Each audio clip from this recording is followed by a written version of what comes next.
Assalamualaikum warahmatullahi wabarakatuh. Ya guys, gimana kabarnya nih? Kabarnya teman-teman semua gimana? Semoga selalu dalam keadaan baik ya. Ya jadi hari ini aku sengaja bikin video. By the way ini nggak tahu video semacam video vlog atau bukan vlog, daily vlog ya. Tapi ini video informasi sih pastinya. Video informasi yang pastinya bermanfaat banget buat kamu semua para PMI yang ada di luar negeri, khususnya yang ada di Korea Selatan. Kenapa ini bermanfaat dan pastinya penting? Karena ini informasi terkait dengan kepulangan, supaya kamu pulang di Indonesia tidak ada halangan gitu ya guys. Oke, start dari pertama aku mau bilang kalau dalam suasana COVID memang banyak perubahan kebijakan ya, kebijakan yang selalu berubah, termasuk di Indonesia ataupun di Korea Selatan sendiri. Nah, di Korea Selatan sendiri biasanya kalau kita pulang itu kan selalu ada petugas ya, petugas di depan, baik ketika kita boarding, ketika kita cek tas yang ada masuk ke alat pendeteksi itu ya. Bahkan ada petugas juga di imigrasi gitu guys. Tapi kemarin mungkin kebijakan per pandemi ini mungkin kebijakannya sedikit berubah ya. Jadi kemarin aku temukan itu di imigrasi itu ternyata tidak ada petugasnya guys. Padahal aku nyampe imigrasi itu kan check-in sekitar jam 9 sekian ya. Mustahil ada orang check-in, ada orang boarding, ada orang mau ke gate penerbangan itu lewat imigrasi tapi nggak ada petugasnya. Itu kan nggak mungkin banget ya. Cuma ada satu orang yang memandu memandu di depan pintu borderline itu ya, pintu masuk ke imigrasi, mungkin supaya nggak crowded mungkin dan supaya tetap rapi gitu. Tapi di antrian pintu imigrasi yang kita cek sidik jari, cek mata itu benar-benar nggak ada petugasnya. Jadi step pertama itu kita di situ cuman scan paspor kita, scan paspor biasa kayak scan buku bank juga gitu kan, ada monitornya ya. Jadi kayak kita mau tap e-money kalau kita ke kereta gitu ya. Jadi di situ kita tap paspor dan setelah itu kita sidik jari dan ada scan mata juga. Sidik jarinya semua dilakukan sendiri, ada petunjuknya di monitor, ada petunjuknya. Tapi di situ yang menjadi catatan penting adalah biasanya kan kita ditanya ini mau balik lagi ke Korea atau enggak, biasanya gitu kalau petugasnya kan. Berhubung nggak ada petugasnya, jadi nggak ada yang nanya kamu balik lagi ke Korea apa enggak gitu kan ya. Jadi otomatis buat orang-orang yang akan pulang terus atau alias tidak cuti atau alias tidak balik lagi ke Korea, ini jadi catatan penting buat teman-teman ya. Karena ada satu kasus temanku sendiri. Jadi aku kan ceritanya pulang kurang lebih 3 mingguan yang lalu di hari Sabtu ya. Temanku itu pulang di hari Senin dan dia di Terminal 1. Kita tahu di Korea Selatan sendiri ada 2 terminal ya, ada Terminal 1 dan Terminal 2. Jadi untuk beberapa maskapai memang di Terminal 1. Untuk maskapai Garuda dan yang lain-lain biasanya di Terminal 2. Nah, aku di hari Sabtu itu memang di Terminal 2 guys. Jadi ya begitu aku keluar di situ, aku memang itu gak ada petugasnya kan, dan aku langsung telepon travelku. Nah ini gimana nih, nggak ada petugas di imigrasi, sedangkan aku mau pulang terus, ini ID cardnya harus ditinggal atau dibawa pulang nih gitu kan. Jadi aku pastikan dulu di travel.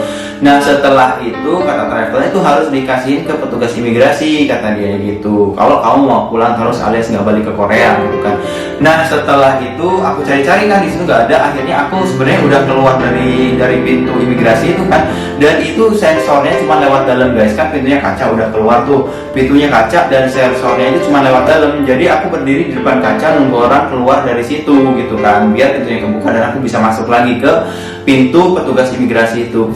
Dan setelah itu ada orang keluar dan aku langsung masuk, dan aku panggil satu orang yang jaga di depan sekali pintu imigrasi ya, jaga barisan gitu. Terus aku dada gitu panggil kan, karena ya nggak bisa teriak-teriak kali ya, di situ kan suasananya harus hening dan segala macam. Aku panggil gini dengan isyarat. Kemudian dia nyamperin kan, terus aku bilang ini aku mau pulang terus nih, ID cardku harus tak kasihin ke petugas imigrasi. Nah terus sama dia itu diarahin ke keluar, terus belok kanan gitulah, ada di sebelahnya gitulah, petugas imigrasi ada di sebelahnya. Terus tak kasihin lah, habis itu sama dia dicek sebentar, suruh nunggu, wait kata dia gitu.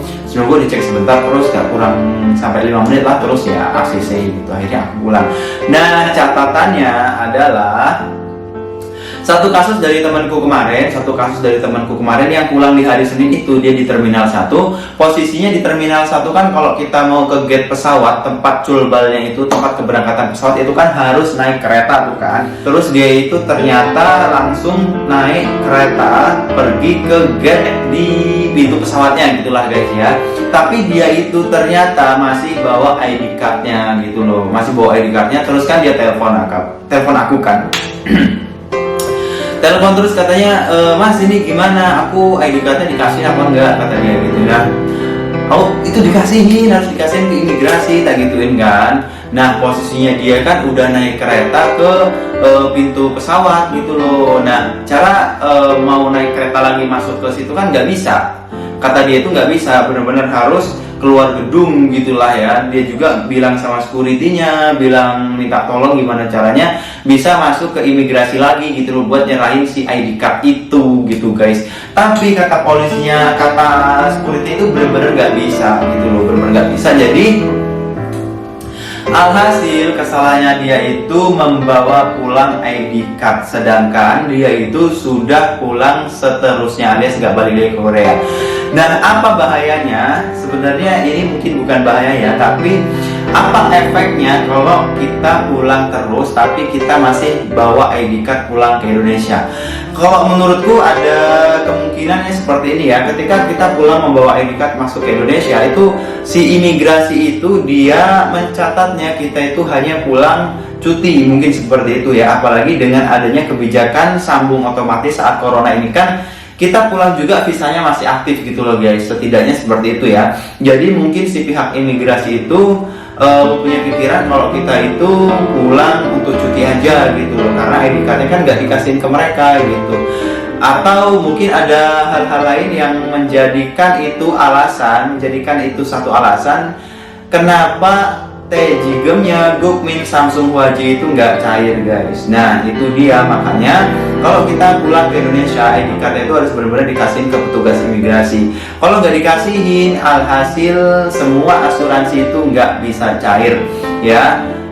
Asuransi kepulangan itu ditransfer 3 kali ya. Mungkin Samsung Huaji dulu, terus Jigem sama Gukmin, mungkin seperti itu ya. Atau urutannya bisa berubah, kurang tahu juga. Dan itu tiga-tiganya itu ditransfer kurang dari 1 bulan itu semua sudah masuk ke rekening loh, semua sudah masuk ke rekening.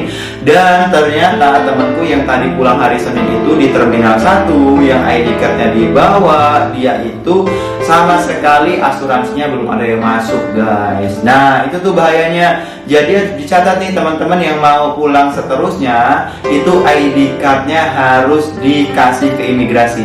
Begitupun teman-teman yang mau cuti, ID cardnya harus dibawa. Karena dulu aku pernah ya, aku mau cuti, ID cardnya kan di petugas imigrasi, terus dia mungkin lupa ngasihnya gitu. Terus aku berdiri aja sampai aku bilang ID cardnya mana gitu kan, sampai tak minta gitu. Jadi teman-teman harus waspada ya, kalau yang mau pulang ataupun yang mau cuti, harus bener-bener ID card itu perlu. Kalau kamu nggak punya ID card, kamu pun nggak bisa masuk ke Korea lagi gitu loh guys. Jadi itu sih catatan penting hari ini yang bisa aku kasih ke teman-teman ya. Mungkin teman-teman yang baru pertama mau cuti atau baru pertama sekali mau pulang, teman-teman masih kaget kan, masih belum tahu gimana nih prosedurnya, prosesnya gitu. Tapi mudah-mudahan dengan seiringnya COVID ini, COVID berakhir mungkin ya, nanti sebentar lagi di Korea itu, jadi banyak petugasnya yang ada lagi. Setidaknya kita kalau banyak petugasnya itu kita bisa bertanya gitu kan, ini aku mau pulang, ID cardnya harus gimana gitu. Atau teman-teman ini keuntungannya juga, teman-teman yang pulang pakai travel ya, pakai istilahnya apa sih, pakai agent travel ticket. Nah gitu, di Korea kan banyak banget ya orang-orang, baik orang Indonesia maupun orang Korea yang menjual tiket pulang gitu. Nah ini salah satu hal yang diuntungkan buat kita konsumen, buat kita yang mau pulang. Kalau kita beli tiket sama dia, kita bisa nanya lebih detail ya. Beda kalau misalkan kita beli di aplikasi, beli di web maskapainya sendiri, itu memang bisa dapat harga lebih murah pasti ya. Tapi kalau misalkan kita mengalami kendala-kendala kayak tadi, itu kan kita nggak bisa minta tolong ya. Jadi temanku itu sekarang lagi proses gimana caranya ID cardnya itu bisa sampai Korea lagi gitu loh, bisa masuk ke imigrasi, bisa ACC supaya dia pulang dan rezekinya cair, asuransinya cair. Dan masih sebatas proses seperti itu sih. Kemarin sempat ngabarin dan ternyata asuransinya belum cair. dan dia pengen lagi nyari cara gimana caranya ID cardnya itu bisa sampai Korea dan sampai ke imigrasi supaya bisa direcord dan bisa cair semua asuransinya. Kurang lebih seperti itu guys proses kepulangan. Nah, sebelum pulang juga kemarin itu masih dibutuhkan yang namanya sertifikat vaksin yang ketiga. Kalau di Indonesia sendiri itu cuman butuh vaksin ketiga, jadi sertifikat vaksin di print dalam bentuk bahasa Inggris. Dan kita juga masih harus registrasi Peduli Lindungi ya, teman-teman bisa langsung registrasi sendiri semasa di Korea dan daftar email online. Jadi ketika udah daftar email online, itu kan ketika kita turun dari pesawat, kita ngambil bagasi, itu kan kita langsung menuju ke pintu keluar dan di situ sudah ada monitor buat kita itu scan QR code ya. Setelah terscan dan data kita terverifikasi, kita langsung menuju ke verifikasi email. Dan kalau sudah verifikasi email, itu kan misal kita sudah daftar online, kita langsung menuju ke sebuah ruangan kantor di mana kita itu verifikasi handphone tersebut lah, misal bawa berapa unit, yang mau didaftarin berapa, itu kena bea cukai atau enggak ya, seperti itu ya, kurang lebih seperti itu. Dan kalau prosesnya selesai, kita tinggal keluar baik ada yang mau transit atau langsung pulang juga kita udah bisa ya, kurang lebih seperti itu ya. Agak lama di ruangan waktu kita verifikasi handphone itu ya agak lama di situ sih, kurang lebih sampai 2 jam karena petugasnya waktu itu cuma 2 dan yang antri lumayan banyak. Jadi kepulangan teman-teman itu mempengaruhi cepat atau enggaknya teman-teman keluar dari Bandara Cengkareng sih, seperti itu, kurang lebih seperti itu ya. Mudah-mudahan info kali ini cukup jelas dan teman-teman cukup bisa mengambil bukan hikmah sih, mengambil sesuatu, mengerti apa yang aku sampaikan gitu ya guys. Karena kadang-kadang aku juga buat menyampaikan sesuatu itu pikirannya terlalu luas, jadi berita yang aku sampaikan itu nggak fokus, nggak bulat gitu loh. Jadi aku mau ingetin lagi catatan yang pertama, kalau teman-teman mau pulang itu ID cardnya harus diserahkan di imigrasi Korea. Kalau teman-teman udah nggak mau balik lagi ke Korea ya, untuk yang cuti ID cardnya harus dibawa. Karena kalau nggak dibawa kamu nggak bisa masuk ke Korea lagi. Dan yang kedua, kamu juga harus bawa sertifikat vaksin terbaru yang ketiga. Dan selain sertifikat vaksin, kamu juga masih diperlukan tes PCR kemarin udah nggak diperluin, sorry Allah lupa. Tes PCR udah nggak diperluin ya guys, cuma sertifikat vaksin doang. Di Jakarta penerbangan domestik juga udah nggak perlu tes PCR. Dan setelah itu kamu juga bisa registrasi email sendiri dan juga kamu harus registrasi Peduli Lindungi. Kurang lebih seperti itu guys. Ada 5 update yang harus teman-teman pahami, harus teman-teman lakukan sebelum pulang dari Korea dan masuk ke Indonesia. Kurang lebih seperti itu video kali ini. Maaf mukaku yang agak sedikit ganteng ini, ya ilah. Semoga informasi ini cukup bermanfaat. Wassalamualaikum warahmatullahi wabarakatuh. Bye.